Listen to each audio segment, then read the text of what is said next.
Benji Cole, son of Al Cole from CBS Radio and host of the syndicated talk show, People of Distinction. The talk that gives you an in-depth view of some of the most dynamic, intelligent, and successful people on the planet. Run to our website, alcoleenterprises.com for more info. Email me through benji@alcoleenterprises.com if you'd like to get involved with what we have going. And as always, please continue to like and follow our broadcasts. People of Distinction is internationally syndicated solely due to the love and support that you all continue to give. We're available across all major distributors, and as long as you keep following, we're going to continue to put out the content.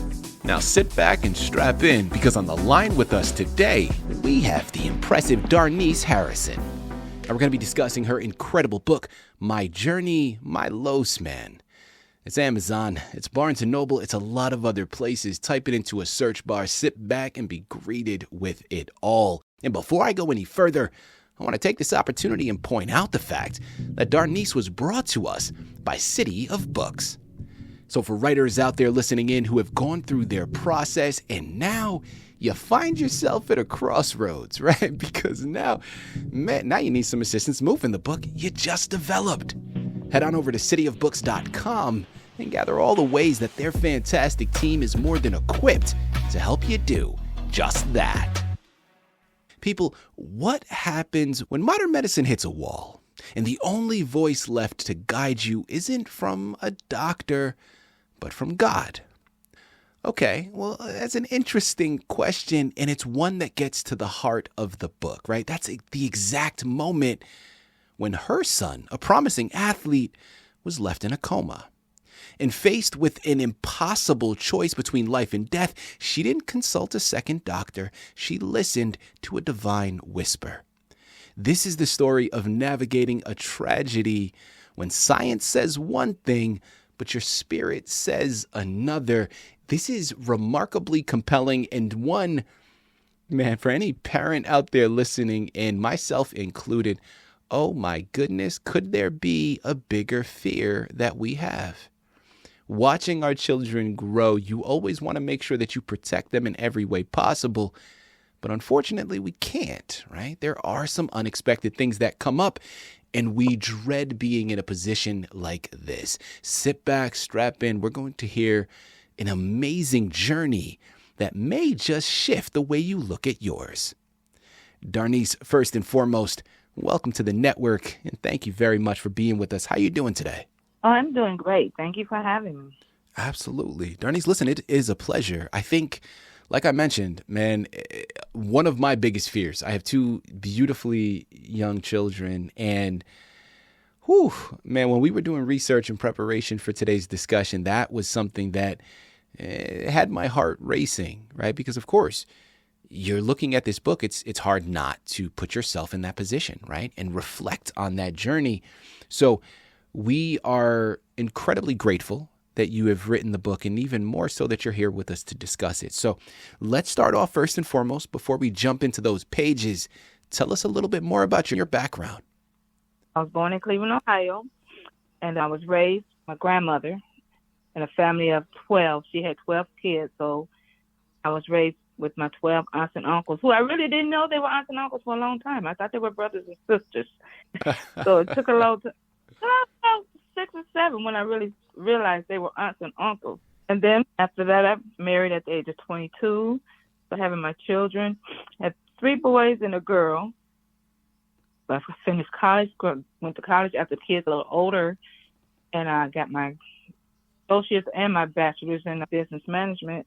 And I've just mainly been just working day to day.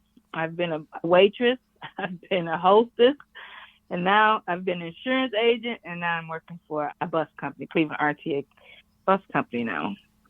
Love it. Love it. Darnice, thank you very much for that. Again, welcome to the network. Let's jump in again. I'm going to hold off on the questions that I have, but tell us a little bit more about your book. Give us a brief synopsis so we know what to expect when we pick it up. Well, my book, it was inspired because my son was in a car accident. Him and a friend of his. The car accident left him in a coma for 13 months. Wow. It was really touching. Didn't know what was going to happen the whole 13 months. And when the doctors decided there was nothing much they can do, I figured I would just lean on God. God allowed this to happen. So now, God, I need some answers. And I let God lead and guide me through the whole process. I didn't go to my church, which I belonged to a church. I didn't lean on friends. I just didn't want all those different voices talking to me. I wanted God. So I figured, God, it's up to you, me and you. And I honed in and let God do it. And my book came about, I was journalizing, and I wanted Carlos to know that everything he went through while he was in a coma, so I would write it down every day. I would just journal.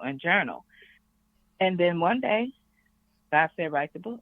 Thank you very much for that. And listen, a great segue that you've established, right? Because, listen, man, you're talking about all of the voices that you were hearing and that you wanted to silence them so you can hear God's voice.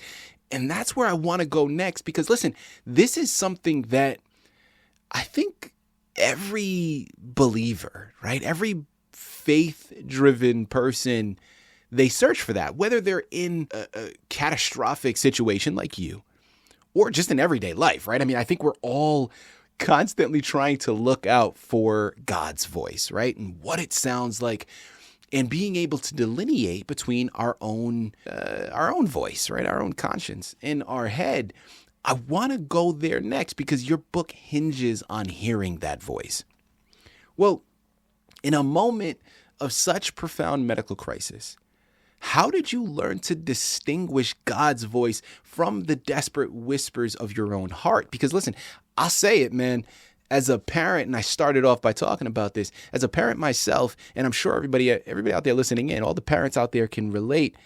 Man, if I'm in that situation, I feel I'm trying to tell myself whatever I need to do to get through the moment. So I know I would be confused. Like, is this just my desperate voice talking to me, or is this in fact God's voice?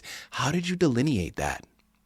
The way I knew it was when I was given a choice that the doctor asked me, did I want to go full speed ahead and do all we could to save him, or did I want to let him go and let him go comfortably? And I said I needed a day or two to think about it. I have to think. I couldn't make a decision at the moment. And when I went home, I sat on the couch and I'm trying to figure out what I'm going to do. And I'm like, God, what do I do? What do I do? And all of a sudden, there's this voice that full speed ahead. And, I looked around. Okay, now I know I wasn't thinking. That wasn't me. And then I said, what should I do? And it said full speed ahead. And then I just got the confidence from there on. I just knew. Because that wasn't me. I wasn't saying that. And I didn't know God speaks back. I did not know that. I mean, I went to church all my life, but I tell people, I was given a foundation. I just wasn't told what to do with the bricks. So I just didn't know. And yeah, he will really speak to your conscience. Sometimes there's audible voices, sometimes there's dreams, and sometimes there's just a knowing. And that time, there was the voice in my head that just said full speed ahead. And I went back to them doctors with my family, and I said full speed ahead. Well, listen, people, I'm going to tell you one thing, okay? Full speed ahead on heading on over to Amazon and Barnes & Noble and purchasing your copies of this book, okay? My Journey, My Lows, man, is something that you need to add to your shelf. It is going to keep you engaged, but it's also going to inspire. It's going to solidify that fundamental faith, right? That foundation of faith that you have within you. And hopefully it's going to help connect you to that voice, to God's voice within you, because I know we're all searching for it. My follow-up that I want to go into now, Darnice, in the blurb, in the description of your book, there's a beautiful phrase, gracefully broken. And I love that. Like, I remember, again, my team and I researching the book and having our discussions. That was a phrase that the moment I saw it, stopped me in my tracks. It's a powerful phrase. And I want to explore that a little bit further. In your opinion, what is the difference between being broken by despair and being gracefully broken? Well, what I mean by gracefully broken, actually, it was a song I heard, and it just resonated with me. And I was like, that's what happened. I've been gracefully broken.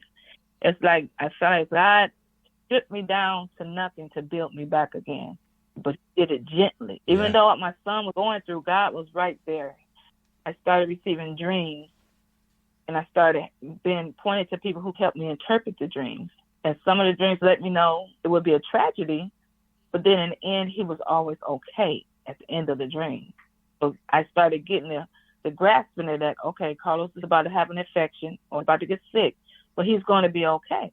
So those dreams started letting me know. That's how I started deciphering the dreams. Okay, if I had a bad dream and I end up, it was never him in the end. It was always it was like a blank figure in the end. I would always be hugging a man, a person. And that's when I started knowing that it was him going through a trial and tribulation, but then in the end, he would always be okay. Yeah. So that's how God started walking me through. That's why I say he just gracefully did it. He let me know what was going to happen, and then he also let me know it's going to be okay. I had those dreams over and over for a minute, and that's how he talked to me. He just started dreaming. Darnice, you touched on this earlier in the interview, but I want to explore it further.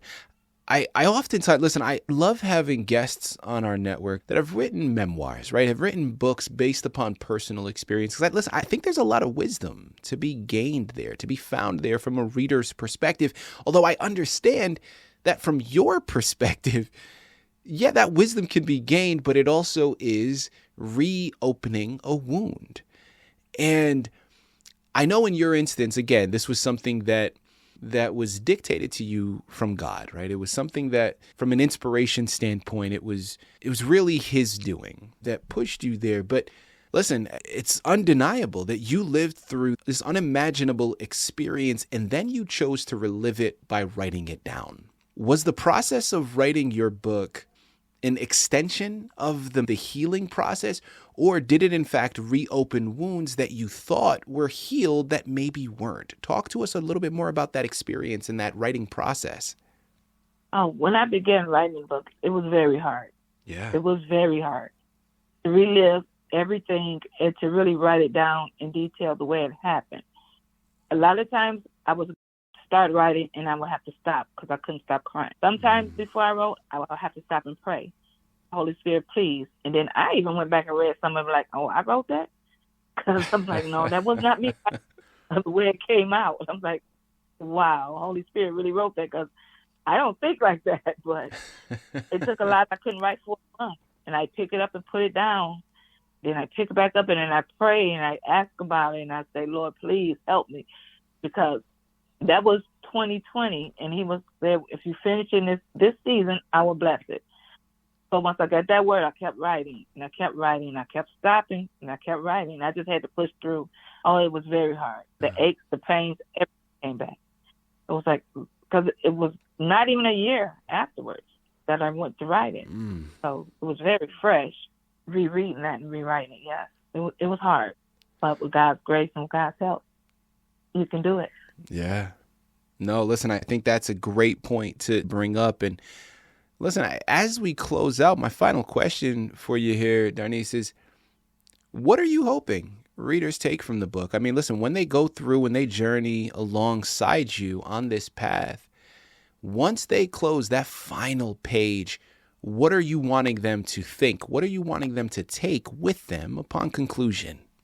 I want them to feel God when they read it. I want them to come out knowing that there's hope and that you do not have to carry the pain of loss with you forever.